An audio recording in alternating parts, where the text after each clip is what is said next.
नमस्कार दोस्तों।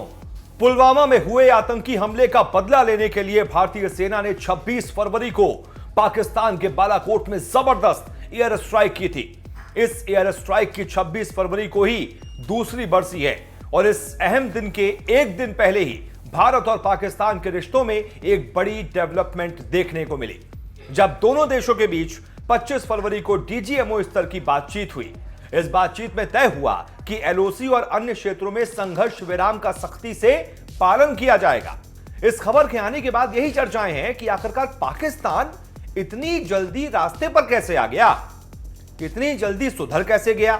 तो आपको बता दें कि पाकिस्तान जल्द ही बातचीत की टेबल पर भी आने वाला है और इसके संकेत तो पहले से ही मिलने लगे थे। इसी महीने फरवरी में पाकिस्तान की ओर से ऐसे 4 संकेत मिले हैं जो इशारा कर रहे हैं कि जल्द ही भारत और पाकिस्तान के बीच रिश्तों में जमी बर्फ पिघल सकती है।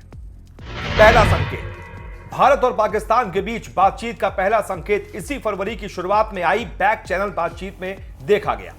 पाकिस्तान के सेना प्रमुख जनरल कमर जावेद बाजवा ने 2019 में बालाकोट हवाई हमले के बाद भारत के खिलाफ अपने कड़े तेवर के विपरीत 2 फरवरी को इस्लामाबाद की प्रतिबद्धता के बारे में बात की, जिसे उन्होंने पारस्परिक सम्मान और शांतिपूर्ण सह अस्तित्व का आदर्श कहा।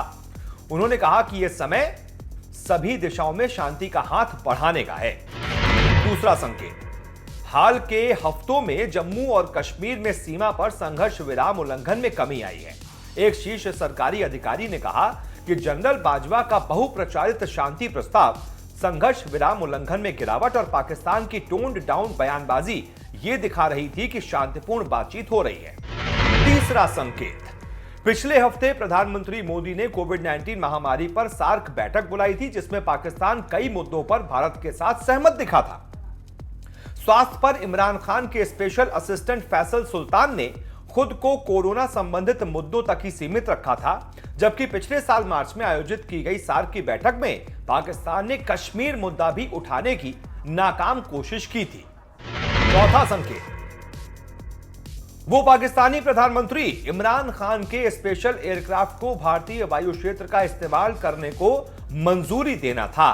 पीएम इमरान खान के पाकिस्तान वायु सेना के विमान ने कोलंबो में उतरने से पहले भारत के समुद्र तट और लक्षद्वीप द्वीप समूह ऊपर से उड़ान भरी थी। अगर भारत चाहता तो पाकिस्तान से बदला ले सकता था, क्योंकि सितंबर 2019 में पाकिस्तान ने राष्ट्रपति कोविंद को यूरोप ले जाने वाली विशेष उड़ान को हवाई क्षेत्र के इस्तेमाल की अनुमति नहीं दी थी। साथ ही पीएम मोदी को संयुक्त राष्ट्र महासभा सत्र में भाग लेने के लिए अमेरिका की यात्रा पर जाना था, उस दौरान भी अनुमति नहीं दी गई थी। इसके अलावा पाकिस्तान ने अक्टूबर 2019 में मोदी की सऊदी अरब यात्रा के दौरान अपने हवाई क्षेत्र का इस्तेमाल करने से मंजूरी देने से मना कर दिया था।